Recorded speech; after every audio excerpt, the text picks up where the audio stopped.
Saat di kereta, seorang anak laki-laki kecil tak dikenal menarik lengan bajuku. Tapi ketika aku melihat siapa yang menunggu di peron, sekujur tubuhku mendadak dingin. Sosok itu adalah... Assalamualaikum warahmatullahi wabarakatuh. Halo Bunda sahabat Ainun. Semoga Bunda semuanya dalam keadaan sehat dan selalu bahagia ya. Sebelum saya lanjut, yuk Bunda absen dari kota mana saja? Dan buat yang sudah like, komen, dan subscribe semoga rezekinya dilancarkan ya. Yuk, langsung kita mulai kisahnya. Aku selalu benci naik kereta di sore hari. Jendela-jendela besar itu terlalu jujur memantulkan wajah tuaku dengan semua keriput yang dulu tidak ada. Tapi sejak Hartono meninggal 2 tahun lalu, aku tidak punya supir lagi. Kalau mau ke kota kecil tempat Tina tinggal, aku harus naik kereta. Gerbong eksekutif ini dingin. Di kiri kanan orang sibuk dengan ponsel. Aku duduk tegak, memeluk tas tangan. Besok lusa kami akan rapat keluarga sebelum sidang warisan. 2 tahun setelah Hartono mati, pertengkaran soal harta malah makin parah. Ratri dan Bambang sibuk mengatur pembagian. Seolah aku hanya penonton. Kamu itu beruntung. Syukur Hartono mau sama kamu walau kamu gak bisa ngasih keturunan. Dulu Ratri bilang begitu, sekarang kalimatnya jadi kamu sudah cukup dapat selama ini. Sisanya buat keluarga kita. Mandul. Kata itu sudah menempel di kepalaku puluhan tahun. Dokter bilang rahimku bermasalah. Keluarga Hartono menerimaku, tapi aku tahu di belakang mereka menggosip. Janda tanpa anak numpang hidup. Hari lalu, Tina menelepon. Bak, mendingan kesini dulu. Kita ngomong di sini. Jangan di Jakarta. Di sana terlalu banyak telinga, katanya pelan. Itu sebabnya aku di sini. Di pangkuanku ada map coklat berisi fotokopi surat nikah, buku tabungan, catatan kecil tentang hal-hal aneh sejak Hartono sakit. Aku belum tahu akan kulakukan apa dengan semua itu. Aku hanya merasa harus membawanya. Kereta bergoyang dari arah depan. Seorang anak laki-laki kecil berjalan pelan di lorong. Umurnya sekitar 7 tahun. Kulit sawo matang, rambut cepak. Ia memakai kaos biru bergambar dinosaurus dan tas kecil kuning. Ia berhenti di kursi seberang. Menatapku lama. Aku tersenyum sopan. Cari siapa? Nak? Ia diam. Matanya meneliti wajahku seperti sedang mencocokkan dengan sesuatu di kepalanya. Aku berpaling ke jendela. Sawah-sawah melintas cepat. Pengumuman baru saja menyebutkan bahwa stasiun tujuanku berikutnya. Tiba-tiba anak itu berdiri menyeberang lorong lalu menarik pelan lengan bajuku. Nenek, katanya pelan. Kita turun setelah ini. Aku menoleh cepat. Apa? Nenek? Ia mengulang. Mantap. Kita turun setelah ini. Aku terkekeh kaget. Nak, kamu salah. Aku bukan nenekmu. Nenek bahkan gak punya anak. Kalimat itu keluar otomatis. Sudah bertahun-tahun aku menjawab begitu. Setiap ada yang bertanya, anaknya berapa, Bu? Aku jawab, saya gak dikasih.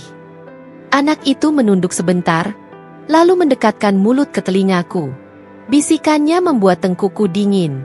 Putramu menyuruhku mencarimu, katanya. Jantungku seperti berhenti sesaat. Aku memandangnya tak percaya. Apa? Suaraku meninggi. Putramu.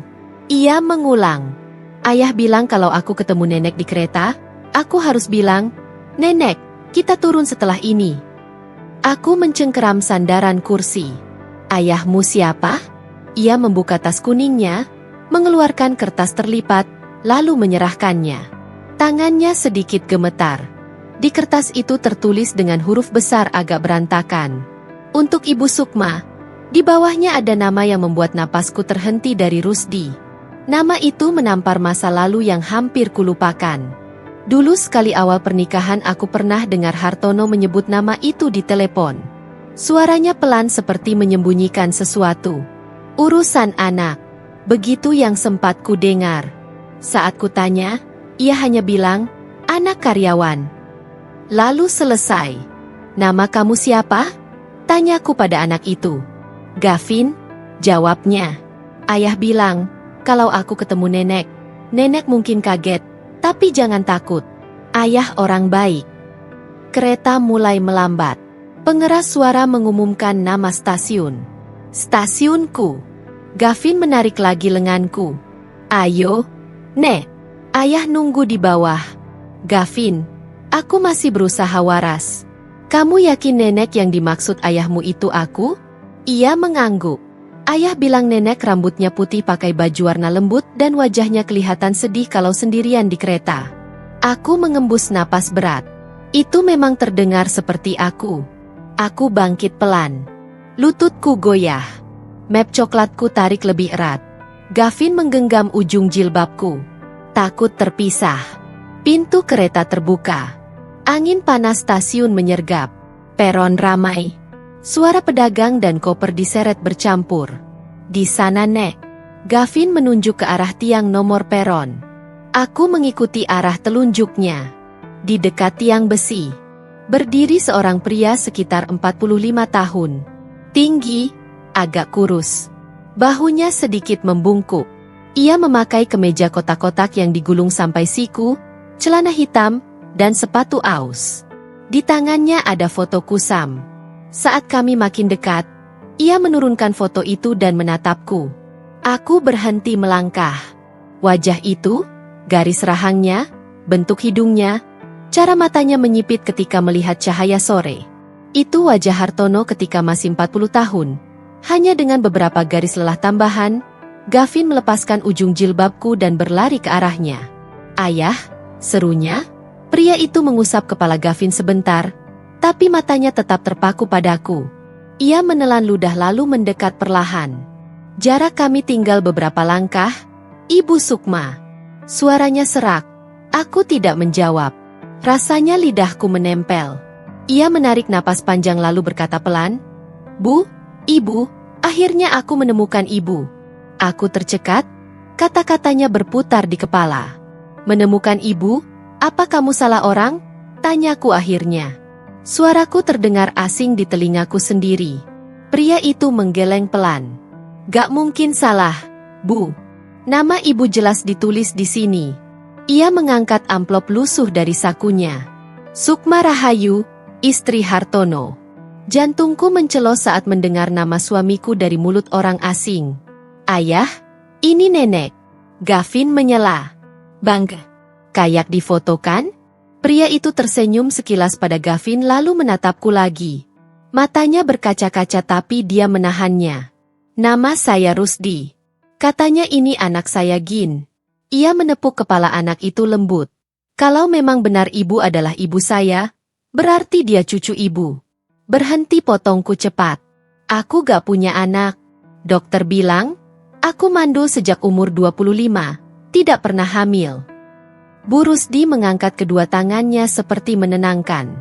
"Saya datang bukan buat nipu. Saya juga gak suka berharap kalau ternyata salah. Tapi saya gak datang dengan tangan kosong." Ia membuka ransel kain coklat yang memudar. Dari dalamnya, ia mengeluarkan sebuah foto hitam putih yang dimasukkan plastik. "Tolong ibu lihat ini dulu," katanya pelan. Tanganku gemetar saat mengambil foto itu. Seorang perempuan muda berdiri di depan gedung kecil bertuliskan, "Klinik Bersalin Sumber Sehat Solo."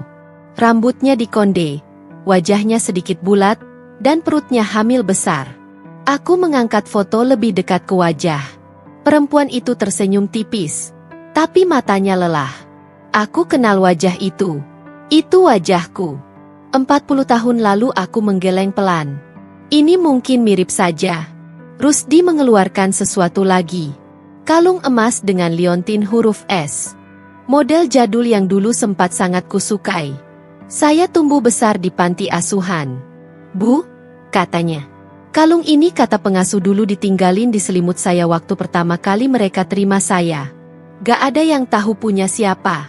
Mereka cuma bilang, kalau suatu hari saya ketemu perempuan bernama Sukma, kalung ini mungkin kembali ke pemiliknya." Aku memegang liontin itu. Bekas goresannya, bentuk kaitnya, semuanya terasa familiar, seperti benda yang pernah hilang lama sekali. "Kamu bisa beli ini di pasar loak." Gumamku mencoba waras. Rusdi menghela napas. "Makanya saya nggak cuma bawa itu, Bu. Ia mengeluarkan kertas lusuh lain, surat fotokopi dari klinik bersalin, tulisan mesin ketik. Nama pasien Nyonya Sukma Hartono, usia kehamilan 38 minggu. Tanggal masuk. Ia menunjuk baris itu. Tahun di sana. Cocok dengan awal-awal pernikahanku dengan Hartono. Kaki-kakiku seperti hilang pijakan. Kepalaku berputar. Aku ingat samar-samar. Satu masa di awal pernikahan ketika aku dirawat beberapa hari, mereka bilang ada kista, ada pendarahan. Aku dibius. Lalu bangun dengan rasa kosong di perut. Setelah itu, dokter bilang rahimku rusak. Aku gak boleh berharap punya anak. Aku selalu mengingatnya sebagai operasi. Bukan ini. Saya juga gak langsung percaya, Bu. Suara Rusdi memotong pikiranku.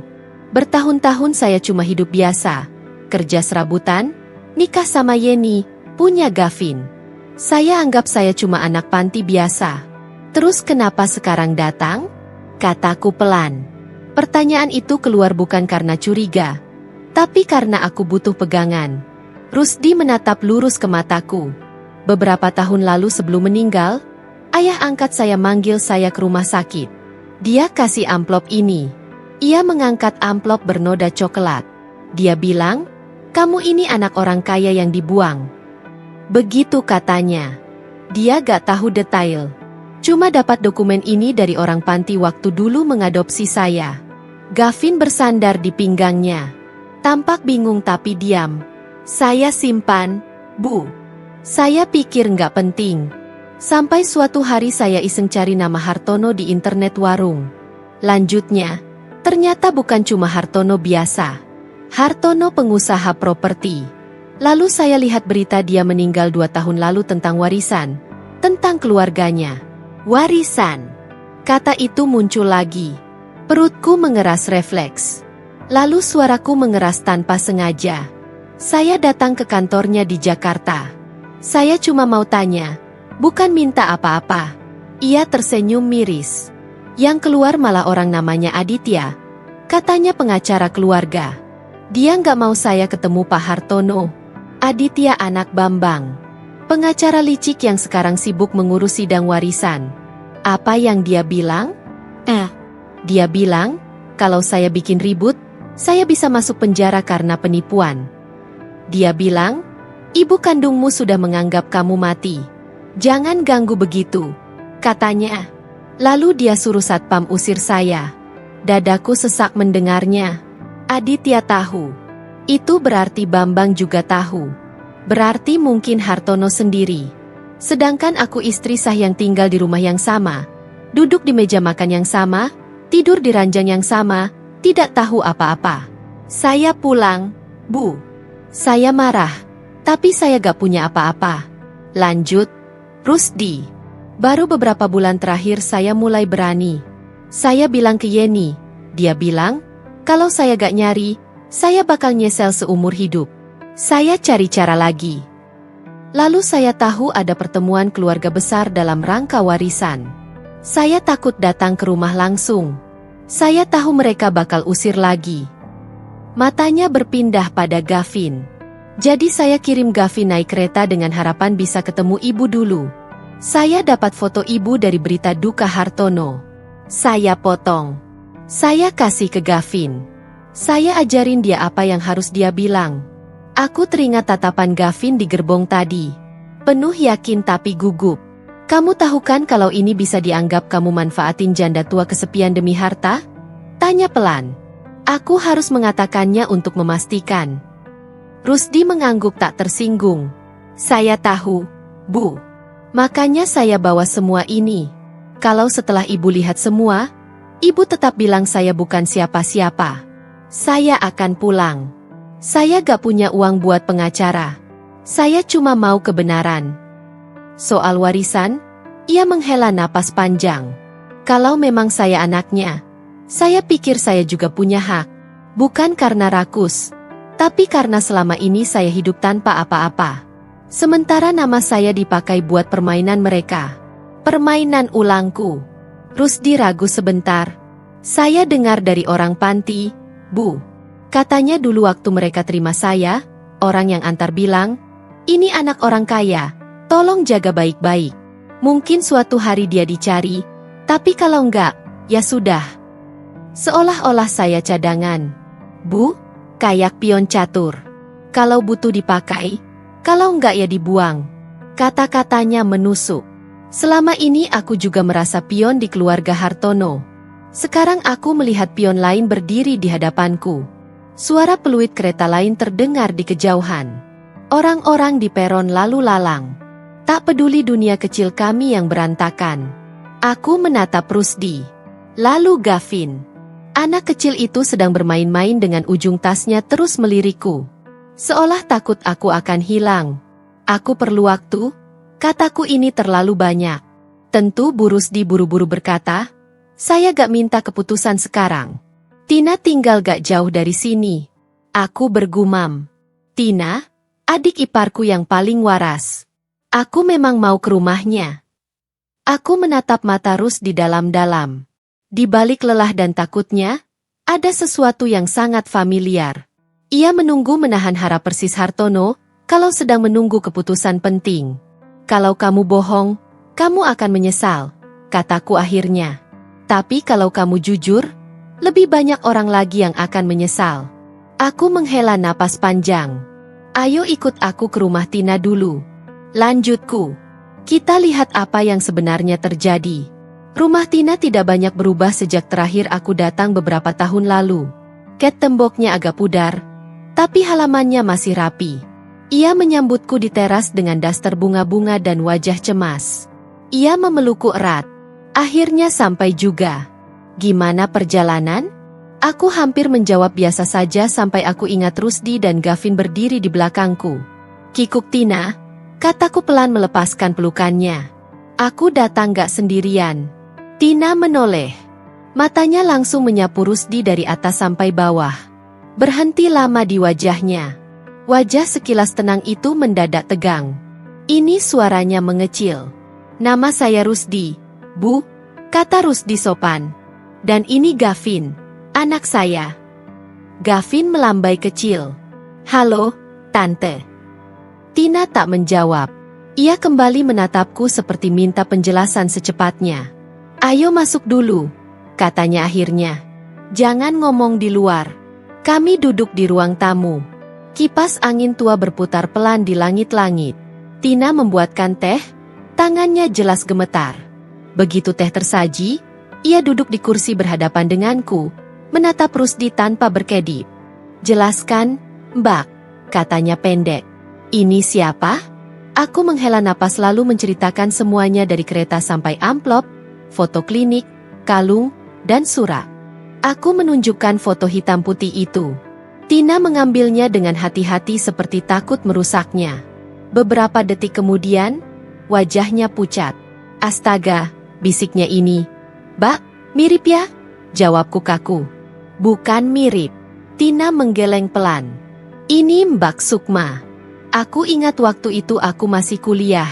Ratri cerita di dapur. "Sukma lagi di Solo jaga kandungan." Aku gak paham maksudnya. Habis itu beberapa bulan kemudian Ratri bak sakit gak bisa punya anak.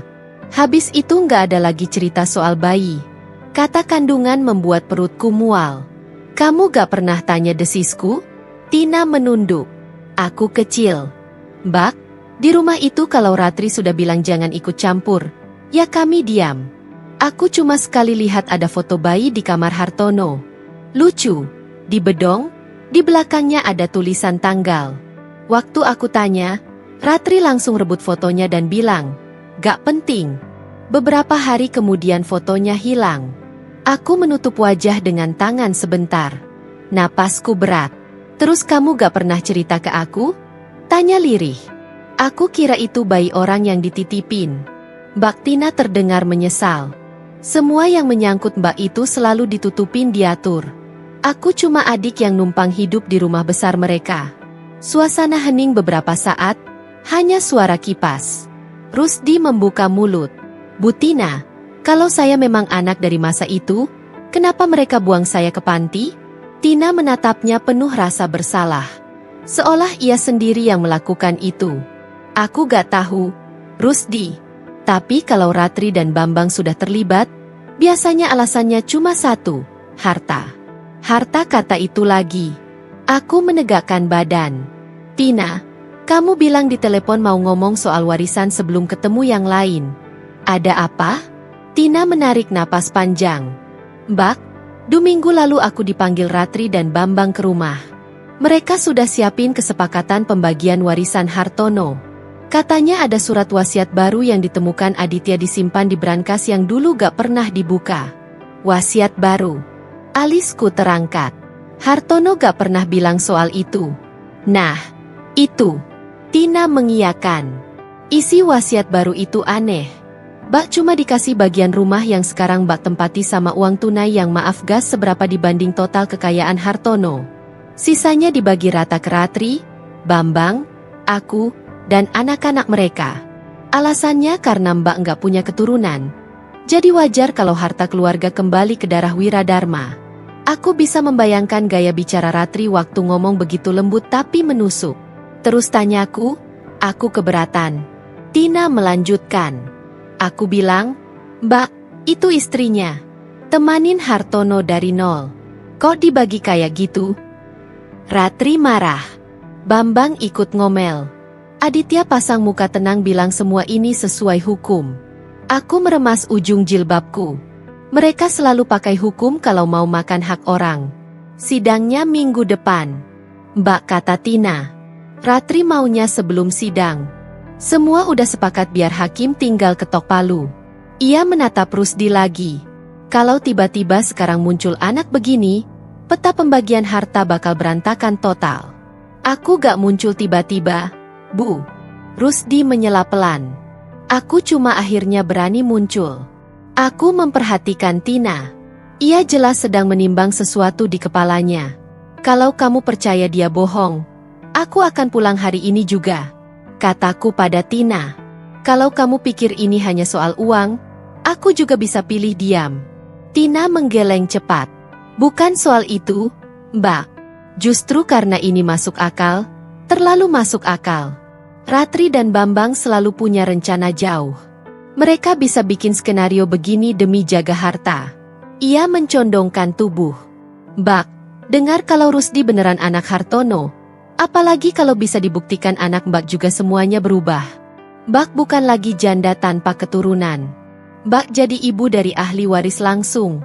Rusdi menelan ludah, jelas gugup. Tapi kita harus hati-hati.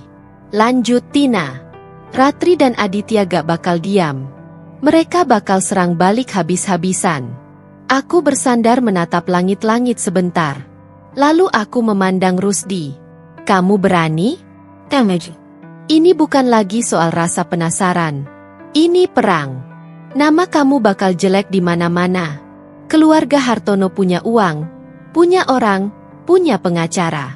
Rusdi menatapku balik, tangannya meremas lutut. Saya sudah hidup lebih dari 40 tahun tanpa nama, Bu. Dipanggil anak panti. Anak siapa gak jelas. Kalau sekarang saya dituduh serakah, ya sudah. Setidaknya sekali ini saya tahu siapa yang saya lawan.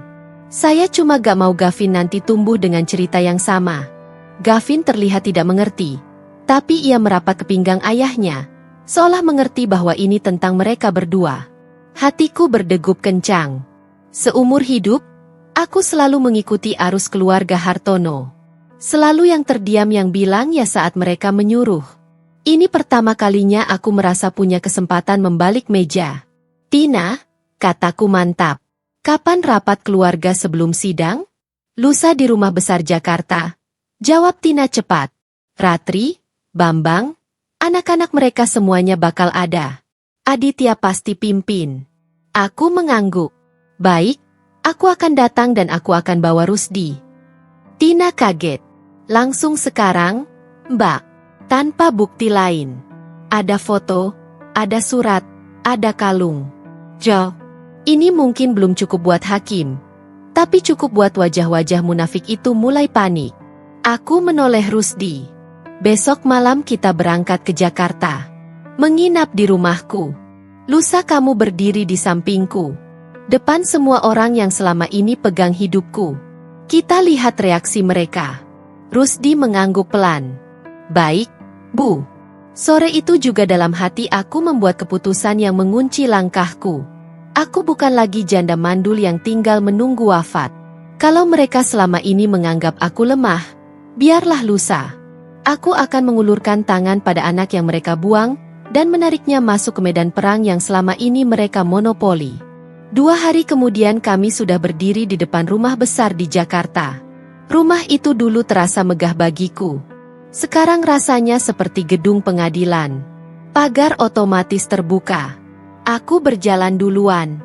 Rusdi beberapa langkah di belakang.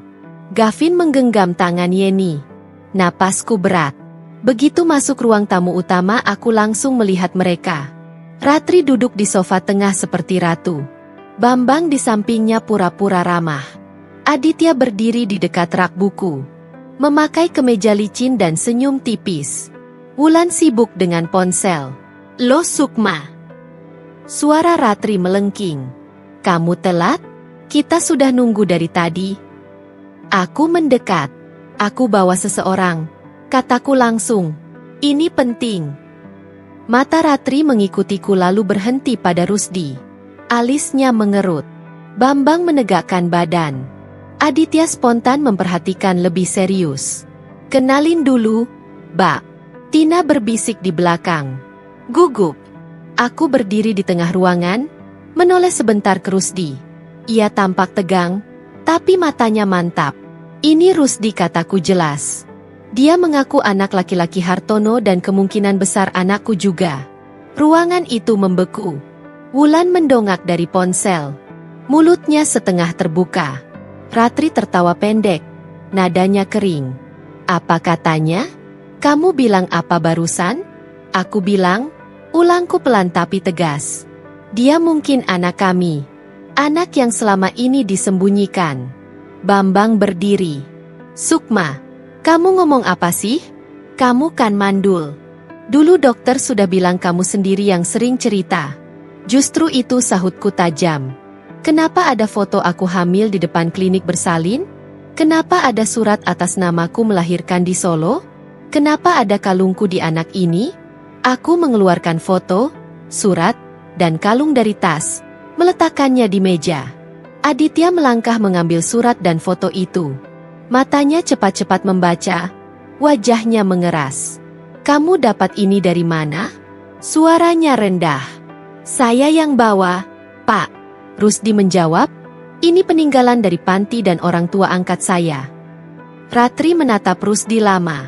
Ada sesuatu di wajahnya, kilatan panik kecil sebelum ia menutupinya dengan senyum sinis. Saya tahu kalian lagi stres soal warisan, katanya ke aku. Tapi bawa-bawa orang asing begini ini keterlaluan. Janda tua itu memang gampang ditipu ya. Dadaku naik turun. Jangan panggil aku janda tua seolah aku nggak punya otak. Ratri, aku sudah lihat hasil perang kalian di tahun ini. Sekarang aku cuma mau satu. Kebenaran. Kalau Rusdi ini penipu, kita buktikan. Kalau dia memang anak Hartono, pembagian warisan harus diatur ulang. Aditya tertawa tipis. Ibu pikir seenaknya aja ngomong atur ulang. Ini bukan sinetron. Ini hukum. Kalau setiap orang yang ngaku anak Pak Hartono datang, perusahaan bisa bangkrut. Jadi kamu mengakui ada anak lain. Selat Tina tajam. Aditya meliriknya kesal. Saya bicara secara umum, Bu Ina. Ratri kembali fokus ke aku. Sukma, kamu itu dari dulu agak labil kalau soal anak. Semua orang tahu kamu sedih karena gak bisa punya keturunan. Sekarang ada laki-laki mirip-mirip Hartono dikit.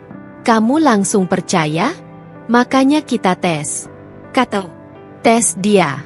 Kalau hasilnya gak cocok, dia pergi, aku akan minta maaf. Tapi kalau cocok, kalian semua yang harus minta maaf. Bambang gelisah. Ratri, gak usah diladenin. Ini jelas cuma orang cari kesempatan. Sini saya panggil satpam. Coba panggil Bang Potongku. Aku ingin lihat kalian berani usir seorang yang mungkin anak kandung kakak kalian sendiri di depan cucunya. Gavin menggenggam tangan Yeni lebih erat. Yeni menatapku dengan mata memohon agar ini tidak berubah jadi keributan fisik. Aditya meletakkan surat dan foto itu di meja lagi. Rapi.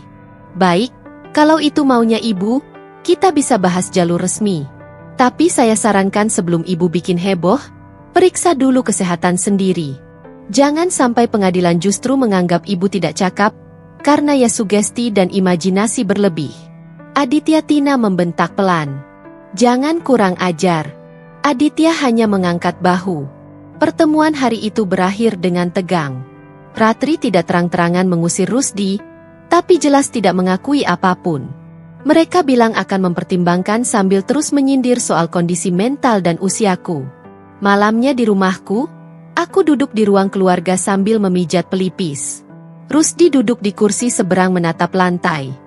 Yeni sedang menidurkan Gavin di kamar tamu. Mereka kuat, Bu, kata Rusdi pelan. Saya sudah lihat waktu ke kantor dulu. Mereka punya orang di mana-mana. Kalau kita maju, kita butuh orang yang ngerti hukum.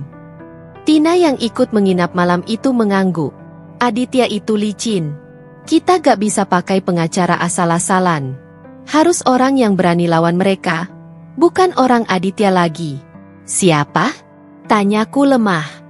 Semua pengacara yang pernah Hartono pakai pasti sudah dipegang mereka. Tina merogoh tasnya, mengeluarkan kartu nama. Ada satu anak muda, Nadira.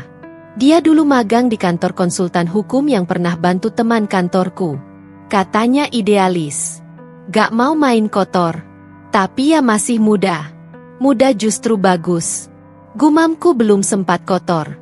Keesokan harinya kami bertemu Nadira di sebuah kafe kecil dekat kantor notaris.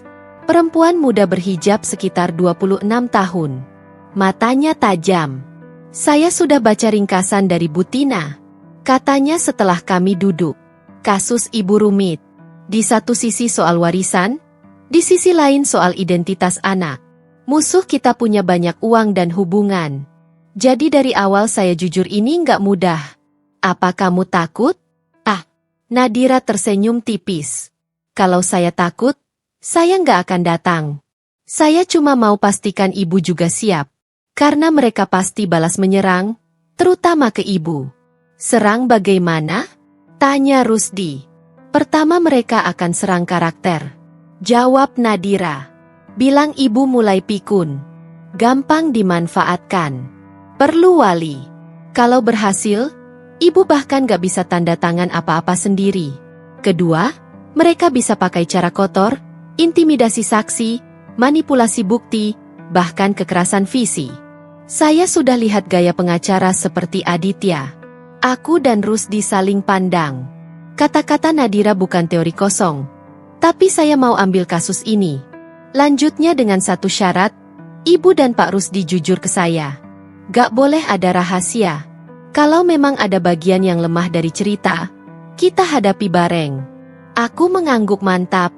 Aku sudah cukup lama diam. Sekarang aku mau taruh semuanya di meja. Dalam beberapa hari setelah pertemuan itu, semua yang Nadira bilang terbukti satu persatu. Tiba-tiba ada dokter keluarga lama yang muncul mengatakan padaku, Bu Sukma, usia ibu sudah lanjut. Ibu harus banyak istirahat. Jangan terlalu memikirkan hal-hal yang belum tentu benar. Belakangan Nadira tahu dokter itu diminta membuat laporan kondisi mental. Rusdi dipanggil ke kantor polisi karena laporan dari pihak keluarga Hartono bahwa ia mencoba memeras. Laporannya belum jalan jauh karena Nadira langsung turun tangan. Tapi jelas ini sinyal. Suatu malam saat Rusdi pulang dari kerja serabutan, dua orang lelaki tak dikenal menghadangnya di gang.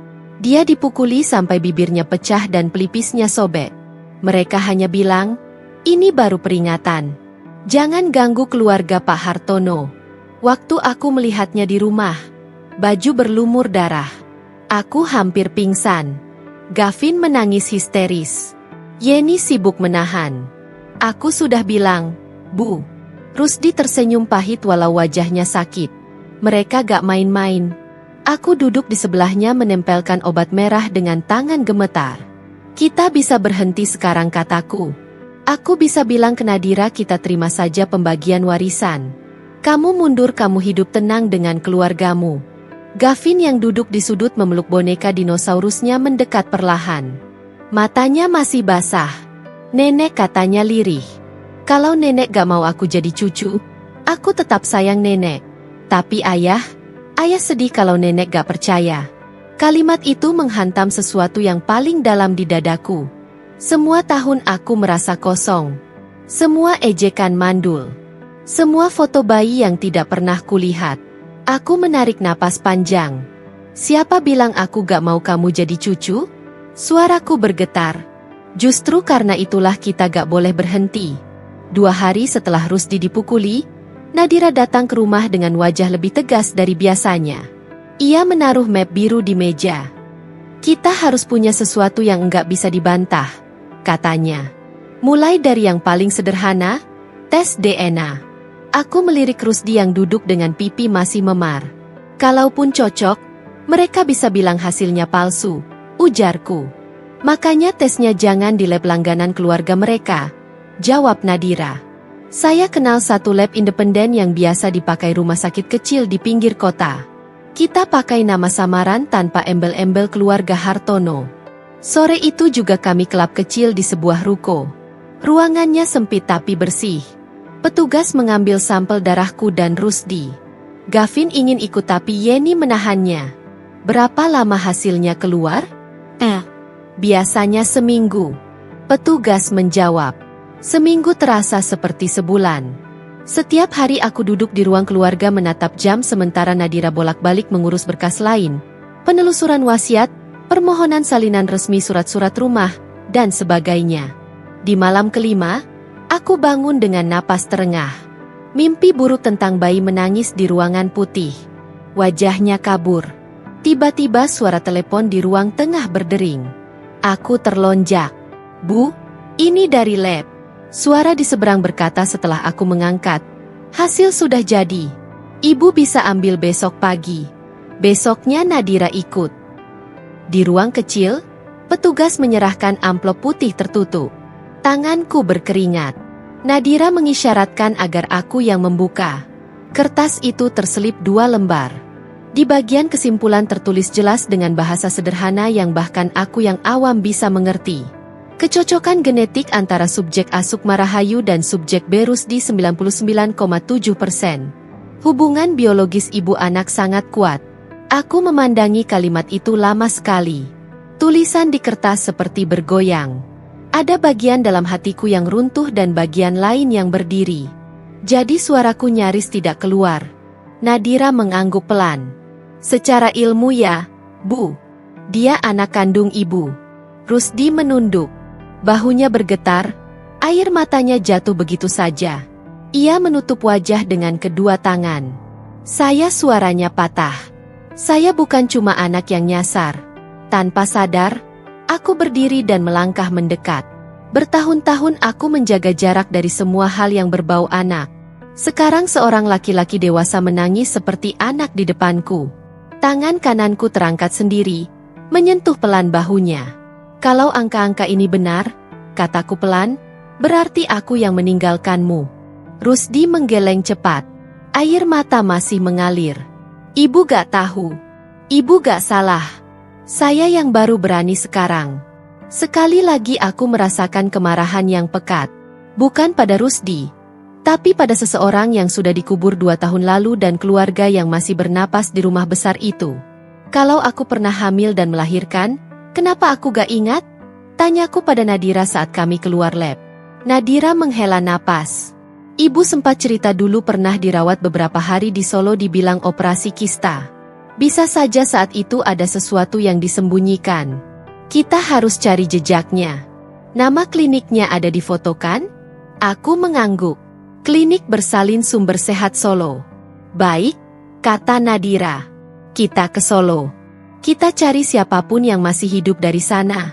Perjalanan ke Solo kali ini jauh berbeda dengan perjalananku di kereta sebelumnya. Kali ini kami naik mobil sewaan. Aku duduk di depan. Nadira menyetir. Rusdi di belakang bersama Gavin dan Yeni. Di tengah jalan, aku menatap Rusdi lewat kaca spion. Kamu benci aku? Tanyaku mendadak. Rusdi mengangkat kepala.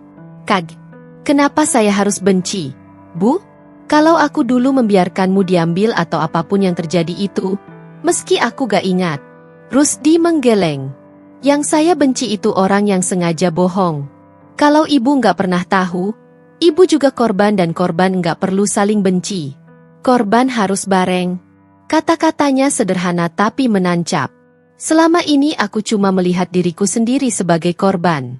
Sekarang aku melihat laki-laki di belakang sana dan anak kecil yang tertidur di pangkuannya. Klinik Sumber Sehat ternyata sudah tutup. Bangunannya kini jadi gudang barang bekas. Catnya mengelupas. Seorang bapak penjaga gudang mengatakan klinik itu tutup belasan tahun lalu. Kalau bekas perawat atau dokternya? Tanya Nadira. Penjaga itu berpikir sebentar. Dulu ada perawat namanya Marni. Orang sini kalau gak salah sekarang tinggal di kampung sebelah. Bantu anaknya jual sayur. Kami mengikuti petunjuk itu sampai ke gang kecil. Di ujungnya ada rumah sederhana dengan halaman sempit dan beberapa pot tanaman. Seorang perempuan tua dengan kerudung lusuh sedang menjemur pakaian. Permisi, Bu. Maaf mengganggu. Sapa Nadira? Perempuan itu menoleh. Wajahnya keriput tapi matanya masih tajam. Iya, katanya. Kami cari Bu Marni dulu perawat di klinik Sumber Sehat. Perempuan itu tersenyum lelah. Ya, saya Marni. Kalian siapa? Aku maju pelan. Nama saya Sukma. Kataku lirih. Dulu saya pernah jadi pasien di klinik itu. Mungkin ibu gak ingat. Sudah lama sekali. Bu Marni memicingkan mata, memperhatikan wajahku. Beberapa detik kemudian ia menutup mulut dengan tangan. Ya Allah, bisiknya Bu Sukma. Dadaku serasa diremas. Jadi ibu ingat ibu itu yang diantar keluarga kaya dari Jakarta ya? Katanya pelan dibilang gak boleh ada yang tahu dia hamil. Waktu itu saya yang sering ganti infus yang tenangin ibu waktu sakit. Kaki-kakiku lemas. Aku hampir duduk di lantai kalau Nadira tidak menahan bahuku. Kami butuh ibu cerita semuanya. Kata Nadira lembut. Kalau ibu sanggup. Kami duduk di ruang tamunya yang kecil. Bu Marni menuangkan teh. Tangannya sedikit bergetar. Waktu itu ibu datang sudah hamil besar. Ia mulai. Perut ibu kelihatan banget. Tapi keluarga suami ibu, kakak ipar. Kalau nggak salah keras sekali. Dia bilang, jangan ada yang foto. Jangan banyak tanya. Ibu ini cuma periksa biasa. Ratri gumamku. Pas malam melahirkan, ibu pendarahan. Lanjut, Bu Marni. Dokter hampir menyerah. Tapi akhirnya bayi lahir. Laki-laki prematur dikit. Tapi nangis keras. Saya sendiri yang bersihin. Saya ingat soalnya di kalung selimutnya ada huruf S. Aku menutup mulut. Liontin di tasku terasa berat. Terus suaraku nyaris tak terdengar. Ibu pingsan. Dokter fokus selamatin ibu. Waktu itu kakak ipar ibu dan adik suami ibu ngobrol sama dokter di luar. Saya gak dengar jelas. Tapi ada kata-kata nama baik keluarga, warisan. Jangan sampai ada masalah nanti. Nadira mencondongkan tubuh. Bayi itu dibawa kemana? Bu?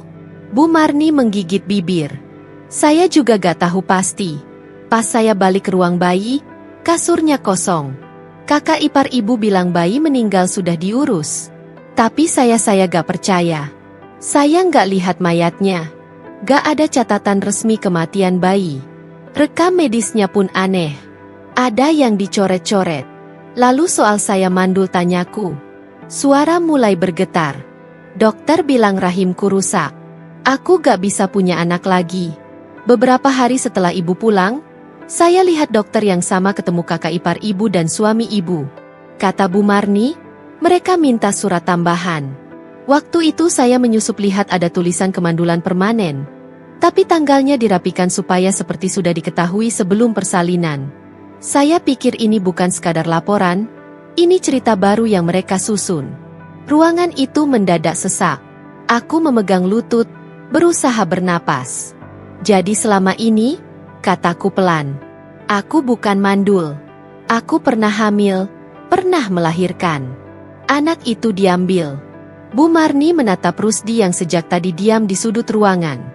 Sekarang saya lihat wajah bapak, katanya lirih. Ada mirip garis dagunya. Matanya sama seperti suami ibu dulu datang jenguk. Air mataku jatuh sebelum sempat kutahan. Semua tahun penuh lubang di hidupku tiba-tiba terisi gambar-gambar baru yang lebih menyakitkan. Nadira menatapku tegas. Bu, dengan DNA ini dan kesaksian Bu Marni, kita punya dasar kuat. Mereka bukan cuma rampas warisan.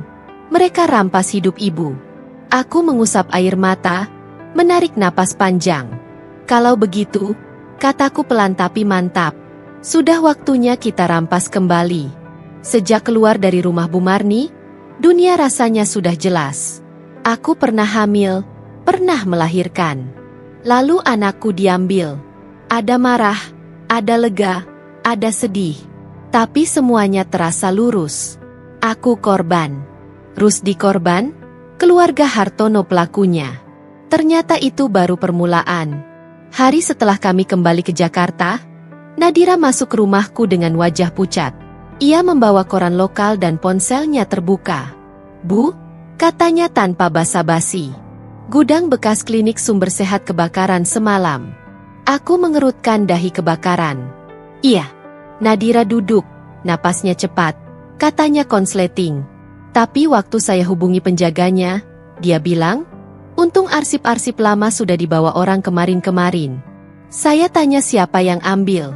Dia cuma bilang orang suruhan pengacara dari Jakarta. Aku tidak perlu menebak lama. Aditya. Bisa dia, bisa orangnya, jawab Nadira. Intinya kalau kita mau cari rekam medis asli dari klinik, habis semua. Rusdi yang duduk di sudut ruang keluarga memeluk Gavin mengepalkan tangan. Berarti mereka tahu kita sudah sampai sejauh itu. Belum habis pembicaraan itu, ponsel Nadira berdering. Ia melihat layar sebentar lalu mengernyit. Ini dari nomor tak dikenal, katanya sebelum mengangkat. Aku hanya mendengar potongan suara dari seberang, tapi nada Nadira mendadak dingin. Maaf, Bapak Ibu siapa? Oh, dari lab. Ada apa dengan hasil tes klien saya? Jantungku ikut berdegup lebih cepat. Beberapa menit kemudian, Nadira menutup telepon dan menatap kami dengan rahang mengeras. Mereka bilang apa? Tanku, katanya. Nadira menahan emosi. Hasil DNA yang kemarin itu ada kesalahan prosedur. Mereka mau menarik laporan menggantinya dengan yang baru. Kesalahan bagaimana? Rusdi tidak percaya. Kesalahan pencatatan, salah label sampel, entah apalah. Intinya laporan baru menyatakan kalian tidak punya hubungan ibu anak. Mereka minta kita kembalikan hasil yang lama. Dan jangan pakai lagi. Aku merasa seperti ditampar 2 kali. Tapi sampel diambil di depan mata kita. Kita lihat sendiri. Nadira mengangguk. Secara logika gak masuk akal. Secara kenyataan artinya ada orang yang menekan mereka. Lab kecil seperti itu mudah ditakut-takuti. Aku memegang dada. Jadi sekarang secara resmi aku bukan ibunya. Secara kertas lab. Iya, kata Nadira pahit. Tapi kita tetap simpan foto hasil pertama. Itu masih bukti kalau suatu saat kita bisa buktikan manipulasi. Hari itu belum selesai. Malamnya, telepon rumah berdering lagi. Kali ini suara di seberang sangat familiar. Sukma, ini Ratri. Nada suaranya lembut. Seperti biasa kalau ia mau sesuatu. Ada apa? Tanyaku dingin. Aku dengar kamu sibuk cari-cari masalah. Katanya naik kereta ke Solo. Bawa-bawa orang gak jelas ngaku anak. Kamu capek gak, Suk? Usia kamu sudah segitu. Harusnya istirahat. Aku menahan emosi. Kalau kamu telepon cuma untuk menghina, aku tutup. Jangan dulu. Ratri cepat. Aku telepon mau nawarin jalan damai. Sebelum semua makin kotor. Damai bagaimana kamu tarik semua klaimmu soal anak itu? Katanya enteng bilang kamu salah. Kamu bilang laki-laki itu cuma penipu yang manfaatin kamu. Kamu tanda tangani kesepakatan pembagian warisan yang sudah kita susun. Sebagai gantinya, kami tambahin jatah kamu sedikit. Kamu akan dapat uang tunai cukup besar dan kami carikan panti lansia yang bagus di puncak. Tenang, nyaman, ada perawat. Panti seperti menyingkirkan barang usang. Jadi, Aku harus menghabiskan sisa umurku di panti sementara kalian menikmati rumah ini dan harta Hartono. Tanyaku pelan daripada kamu dipermalukan di pengadilan. Jawabnya. Kalau kamu terus keras kepala, kami akan pakai jalur lain. Dokter sudah siap. Laporkan kamu, pikun. Tidak cakap. Kalau hakim setuju, kamu bahkan gak bisa pilih di mana kamu tinggal. Semuanya diatur wali. Tangan kiriku gemetar memegang gagang telepon. Ratri, aku baru tahu kamu setega ini. Ini bukan soal tega, katanya.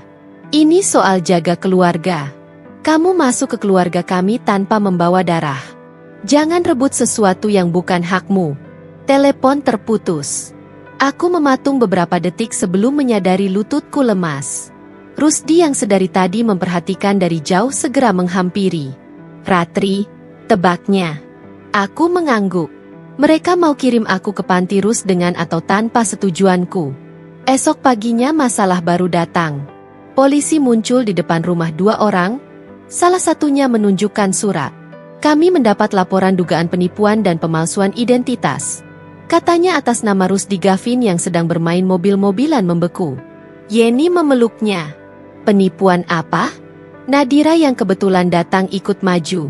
Pelapor menyatakan saudara Rusdi mengaku-ngaku sebagai keluarga dari mendiang Hartono dengan tujuan mendapatkan bagian warisan. Jelas salah satu polisi. Kami diminta memeriksa. Ini belum tahap penahan kan? Tanya Nadira tajam. Belum, jawab polisi. Tapi kami perlu membawa yang bersangkutan untuk dimintai keterangan. Rusdi menghela napas panjang. Gak apa-apa, Bu. Katanya padaku. Saya akan ikut. Kalau saya lari sekarang, mereka akan bilang saya bersalah. Aku mengikuti mereka sampai depan gerbang, menahan air mata. Ini semua karenaku, gumamku. Jangan bilang begitu. Rusdi menoleh sebelum masuk mobil polisi. Ini semua karena orang yang salah. Kita cuma telat melawan. Beberapa jam kemudian, Nadira menelepon dari luar kantor polisi. Bu, sementara ini mereka cuma tanya-tanya. Tapi Aditya sudah datang ikut nimbrung. Dia senyum-senyum saja, jelas merasa menang. Hari-hari setelah itu berat. Tetangga mulai berbisik-bisik. Ada yang bertanya halus, Bu Sukma, kenapa sampai bawa-bawa penipu sih? Berita kecil di internet lokal mulai muncul dengan judul murahan. Janda pengusaha kaya diduga tertipu anak gadungan. Di tengah semua itu, aku mulai ragu lagi. Ragu pada ingatanku, pada kertas, pada foto, pada diriku sendiri. Suatu malam aku duduk di kamar sendirian. Lampu redup, suara TV di luar samar. Aku melihat cermin. Wajah perempuan tua yang terlihat lelah menatap balik. Mungkin Ratri benar.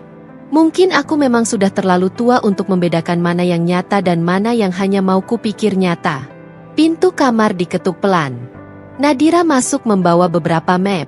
Bu, saya habis dari rumah sakit lama tempat dokter kandungan yang dulu menangani ibu bekerja. Katanya, saya cari arsip. Apa masih ada? Tanaku tanpa harapan. Sebagian, jawabnya. Saya juga minta salinan rekam medis ibu yang pernah dipakai keluarga Hartono buat klaim bahwa ibu mandul. Ia mengeluarkan 2 berkas, 1 fotokopi rekam medis yang dulu sering ditunjukkan Ratri padaku. 1 lagi arsip asli dari rumah sakit. Lihat tanggalnya, Bu. Kata Nadira. Aku menunduk. Di berkas yang selama ini kupegang tertulis, aku menjalani operasi kista dan kerusakan rahim permanen di tahun pernikahan pertama. Tapi di arsip asli, tanggalnya beda beberapa bulan. Dan catatan tambahan, potensi kehamilan tetap ada dicoret dengan tinta lain. Ini artinya? Tanyaku. Artinya ada yang mengubah catatan, jawab Nadira. Seseorang minta dokter merapikan cerita supaya terlihat seolah sejak awal ibu gak mungkin hamil. Saya juga menemukan catatan kecil berisi nomor brankas pribadi Hartono di rumah Solo. Tempat mereka simpan dokumen pribadi. Bisa jadi sisa puzzle ada di sana. Aku mengangkat kepala. Rasanya seperti ada sedikit oksigen masuk kembali. Jadi kita belum habis.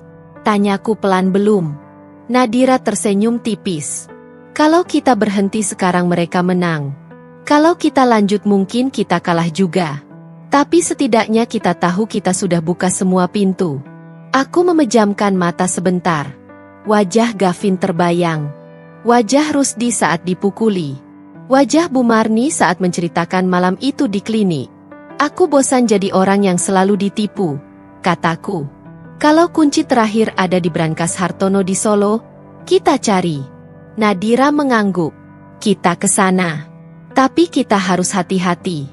Rumah itu masih milik keluarga besar. Kita perlu orang dalam. Aku langsung tahu satu-satunya nama yang muncul di kepalaku. Tina, kataku. Dia satu-satunya yang masih punya hati di keluarga itu dan dia pernah tinggal di rumah Solo bertahun-tahun. Dia mungkin tahu kode Brankas Hartono. Untuk pertama kalinya setelah semua pukulan itu, aku merasakan sesuatu yang mirip dengan semangat. Bukan semangat muda tentu, tapi semangat seseorang yang sudah terlalu lama diinjak. Dan akhirnya memutuskan untuk berdiri walau lututnya gemetar. Aku tidak tidur semalaman. Pagi-pagi sekali aku sudah menelepon Tina. Tin, aku butuh bantuanmu, kataku tanpa basa-basi. Kita harus ke rumah Solo. Kita harus buka Brankas Hartono. Tina diam beberapa detik. Kamu yakin, Bah? Rumah itu sekarang dikuasai Ratri. Kalau dia tahu kita ke sana, kita datang saat dia gak ada. Potongku, kamu kan tahu jadwalnya. Kamu pernah tahu kode Brankas Hartono? Tina menghela napas. Aku gak tahu pasti, tapi aku pernah lihat Hartono buka. Aku hafal pola jarinya. Setidaknya kita bisa coba. Siang itu kami sudah dalam mobil. Aku, Nadira, Rusdi, dan Tina. Perjalanan ke Solo terasa lebih pendek karena kepalaku penuh kemungkinan. Di kursi belakang, Rusdi terdiam. Matanya menatap keluar jendela, tapi jelas pikirannya ada di tempat lain. Rus, panggilku pelan. Kamu takut? Takut sih. Iya, Bu, jawabnya jujur. Tapi lebih takut kalau kita gak pernah tahu apa isi berangkas itu. Rumah lama di Solo berdiri sunyi ketika kami tiba. Penjaga hanya satu orang tua yang sudah mengenali Tina. Bu Ratri lagi di Jakarta. Mbak, katanya jarang ada yang datang ke sini sekarang. Bagus, batinku. Kami masuk. Aroma kayu tua dan debu menyambut. Aku melangkah ke kamar yang dulu sering kupakai setiap lebaran. Tapi kali ini tujuan kami bukan kamarku.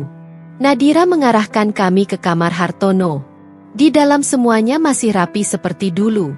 Ranjang kayu, lemari besar, meja kerja. Di pojok ruangan, di balik lukisan pemandangan, ada pintu kecil yang kutahu menuju ruangan kecil tempat berangkas. Tina menarik napas lalu mendorong lukisan itu pelan.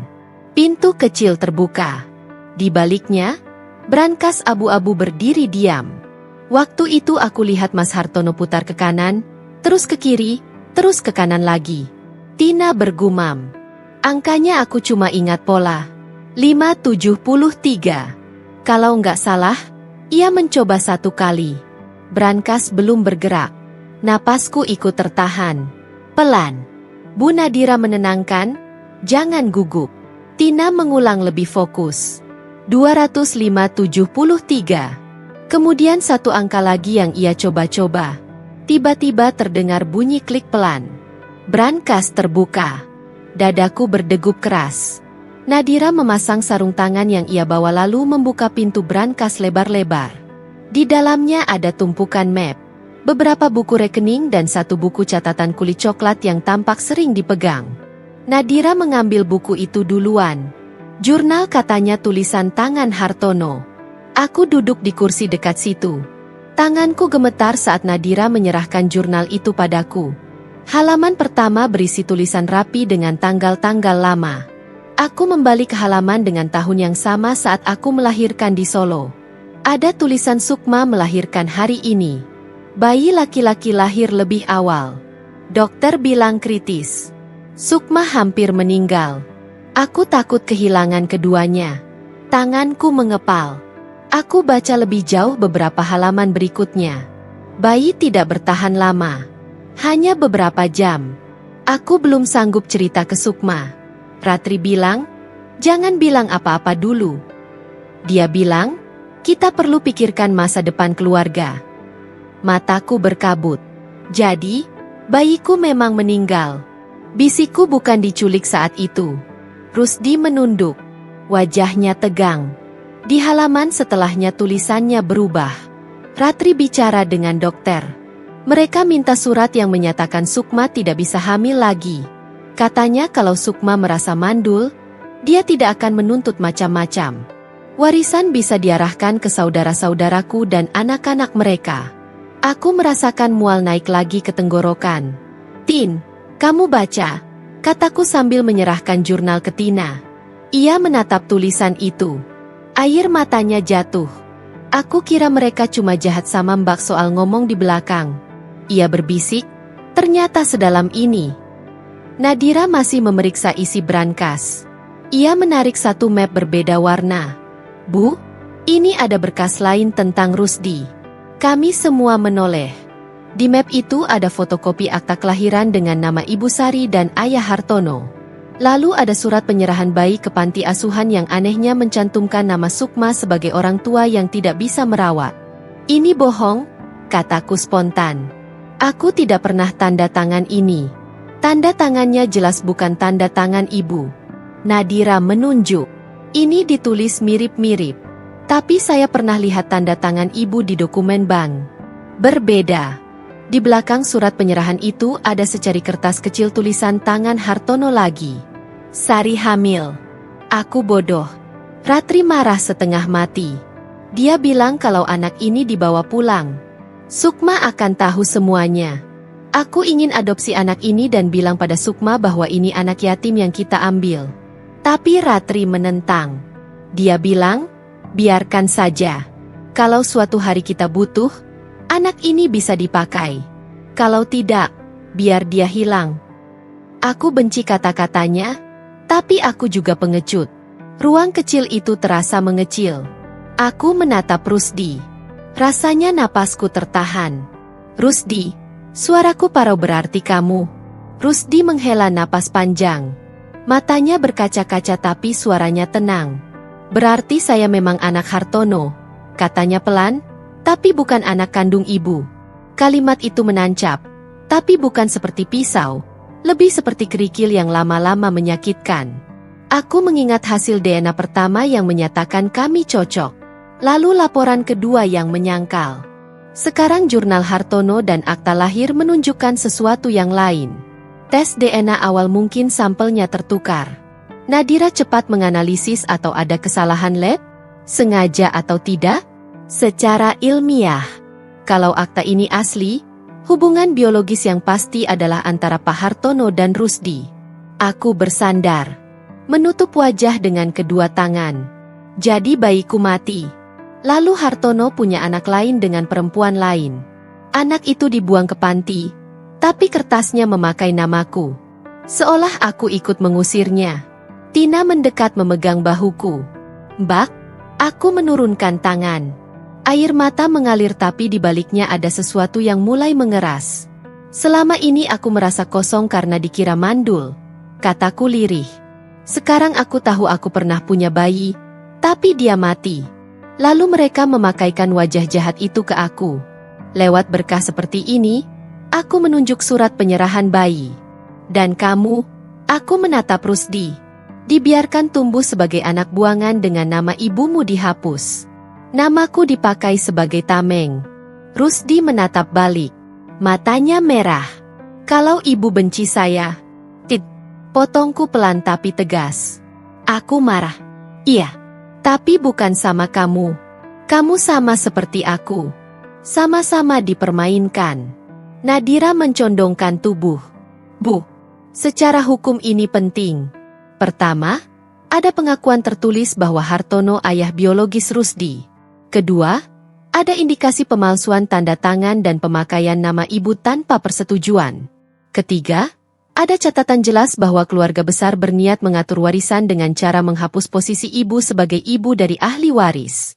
Meski Rusdi bukan anak kandungku, kataku pelan.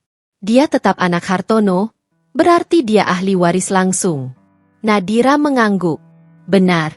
Dan ibu sebagai istri sah yang selama ini dibohongi punya posisi moral dan hukum yang kuat untuk berdiri di pihak Rusdi.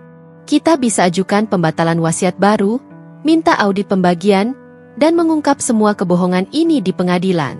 Aku menatap lagi jurnal di tanganku. Di halaman lain ada kalimat yang membuat hatiku perih. Aku pengecut pada Sukma. Aku biarkan dia percaya bahwa dia tidak berguna sebagai ibu. Padahal yang tidak berguna itu aku yang tidak bisa menjaga anak-anak kami. Beberapa detik aku hanya diam mengatur napas. Selama puluhan tahun mereka membuatku percaya aku perempuan setengah. Kataku akhirnya hari ini aku tahu aku bukan setengah. Mereka yang busuk. Hartono pengecut. Ratri dan Bambang serakah. Aditya meneruskan kebusukan itu. Aku menutup jurnal itu pelan lalu menatap Nadira dan Tina bergantian. Jadi begini kataku, secara darah Rusdi anak Hartono. Secara luka dia anakku juga. Aku akan mengakui dia di pengadilan, di media, di manaun. Bukan karena DNA, tapi karena ini keputusan yang seharusnya diambil 40 tahun lalu. Rusdi menutup wajah, tapi kali ini tangisnya berbeda. Bukan bingung, tapi lega. Apa ibu yakin? Tanyanya hati-hati. Setelah tahu saya bukan anak kandungku, kuambung. Aku sudah kehilangan satu bayi dan tidak sadar. Aku tidak akan kehilangan kamu juga. Kalau kamu mau, kamu tetap bisa panggil aku ibu. Kalaupun tidak, aku tetap akan berdiri di sebelahmu di sidang. Nadira tersenyum tipis, tapi matanya berkaca-kaca. Kalau begitu, langkah kita berikut jelas. Katanya, kita bawa jurnal, akta lahir, dan surat penyerahan ini ke pengadilan. Kita minta sidang terbuka. Kita serang balik Ratri, Bambang dan Aditya di tempat yang selama ini mereka anggap milik mereka. Aku memandang sekeliling kamar Hartono sekali lagi. Semua kenangan manis yang dulu kurasakan di rumah ini sekarang terasa palsu. Cukup sudah aku hidup di cerita yang mereka tulis. Kaku pelan. Mulai sekarang kita tulis cerita kita sendiri. Di sidang warisan nanti, mereka akan duduk di bangku yang sama denganku. Mendengar suara yang selama ini mereka anggap tidak penting. Dalam perjalanan pulang dari Solo, untuk pertama kalinya, aku tidak memikirkan bagaimana caranya bertahan. Aku memikirkan bagaimana caranya menyerang dengan bukti, dengan cerita, dan dengan anak yang akhirnya kupilih sendiri. Hari sidang itu akhirnya datang. Beberapa minggu sejak kami membuka brankas di Solo, banyak hal terjadi. Polisi sempat memanggil Bu Marni untuk dimintai keterangan. Tapi sebelum jadwal resmi, ia ditemukan tewas di rumah, katanya bunuh diri. Nadira langsung bilang, kita gak bisa buktikan apa-apa, tapi saya yakin ini bukan kebetulan. Untungnya ia sudah merekam perataan Bu Marni saat di Solo. Sekarang aku duduk di bangku penggugat di ruang sidang. Tangan mengepal di atas meja. Di sebelahku ada Nadira. Tenang dengan map-mapnya. Rusdi di sisi lain. Wajah tegang. Di belakang kami, Yeni memeluk Gavin yang duduk diam. Matanya besar memandang ke depan. Di seberang, Ratri duduk dengan pakaian rapi. Kerudungnya serasi dengan tas mahal. Bambang di samping tampak gelisah. Wulan memainkan ponsel dengan gugup. Aditya berdiri sedikit di depan mereka. Siap jadi perisai. Hakim masuk. Kami berdiri lalu duduk lagi setelah dipersilakan. Sidang perkara sengketa warisan almarhum Hartono dan permohonan pembatalan wasiat dimulai. Suara hakim berat. Penggugat Sukma Rahayu dan Rusdi tergugat. Ratri Bambang dan keluarga besar. Dadaku berdebar. Tapi untuk pertama kalinya aku tidak ingin lari. Aditya maju lebih dulu. Yang mulia, katanya lantang. Inti kasus ini sederhana. Seorang perempuan lanjut usia yang sedang berduka dan kesepian, mudah dimanfaatkan oleh seorang pria matang yang mengaku-aku anak mendiang. Tujuannya jelas uang. Aku merasakan darah naik ke wajah, tapi menahan tanganku di bawah meja. Kami akan buktikan bahwa Ibu Sukma mengalami gangguan daya ingat. Lanjut, Aditya. Kami juga akan buktikan bahwa Rusdi tidak punya hubungan darah dengan keluarga kami. Lab yang dulu katanya mengeluarkan hasil DNA positif sudah mengakui kesalahan dan merevisi. Hakim mengangguk. Baik, penggugat. Nadira berdiri. Suaranya tidak setinggi Aditya, tapi setiap kata jelas. Yang mulia, kami setuju satu hal. Ini bukan sekadar soal uang. Ini soal identitas, kebohongan yang berlangsung puluhan tahun, dan bagaimana hukum bisa mengembalikan hak orang-orang yang selama ini dibungkam. Sidang berjalan cepat. Nadira memanggil saksi pertama. Petugas panti asuhan tempat Rusdi dibesarkan. Seorang pria paruh baya. Pak Yusuf, maju. Apakah Anda mengenali dokumen ini?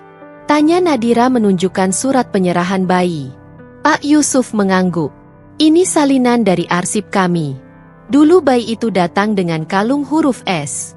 Orang yang menyerahkan bilang, anak ini anak orang kaya tapi tidak bisa dirawat. Nama Sukma tercantum di situ. Betul?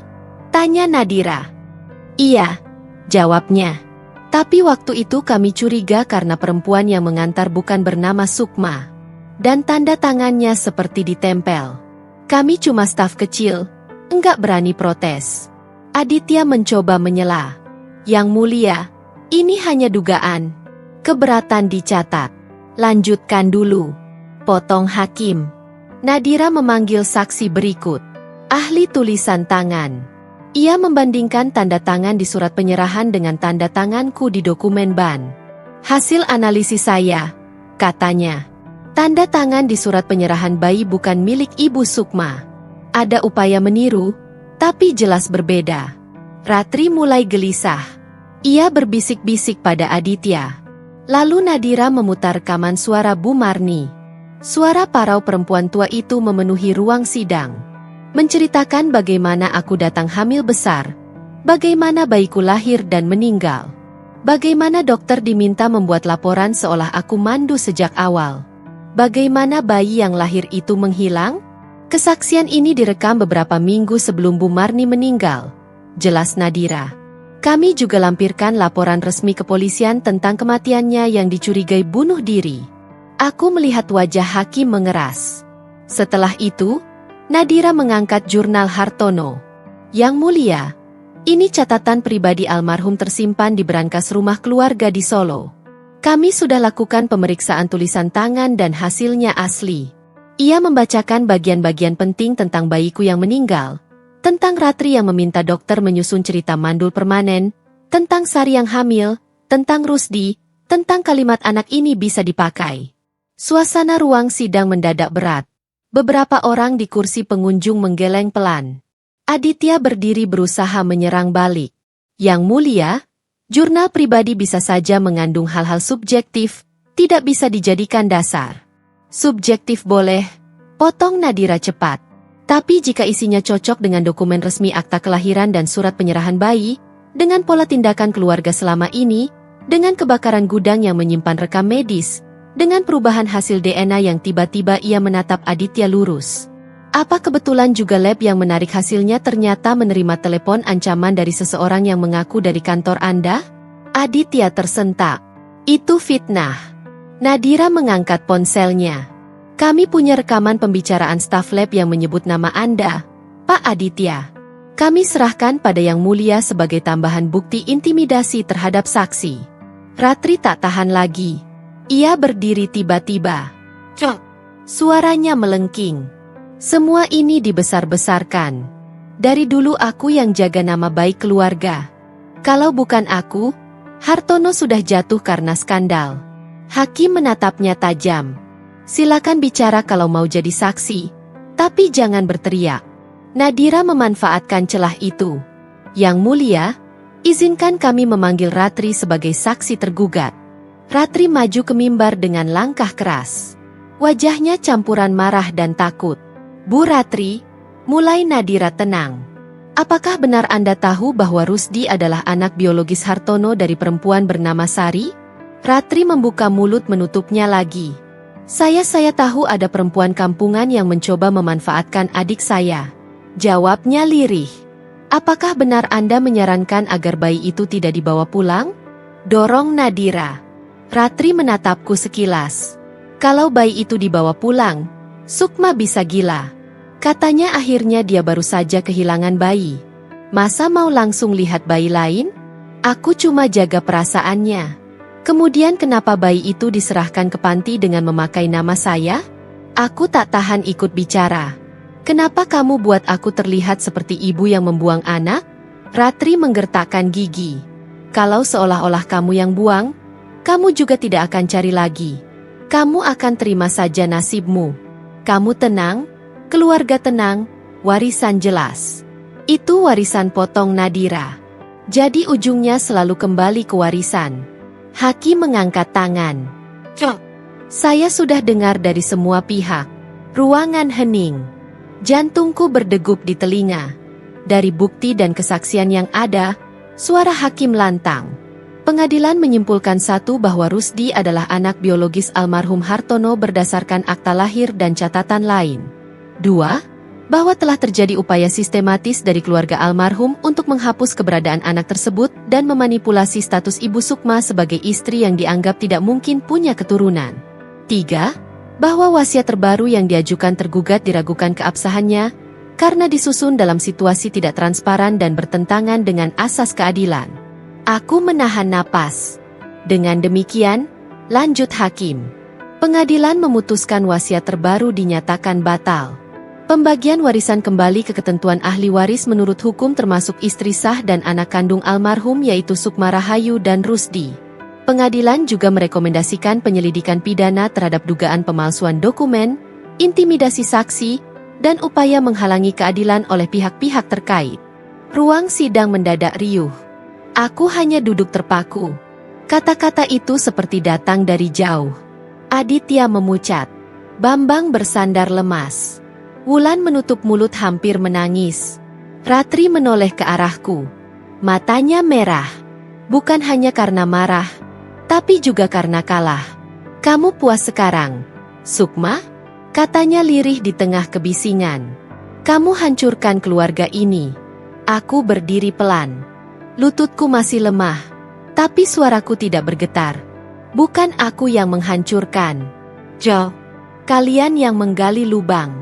Aku cuma menyingkap tutupnya.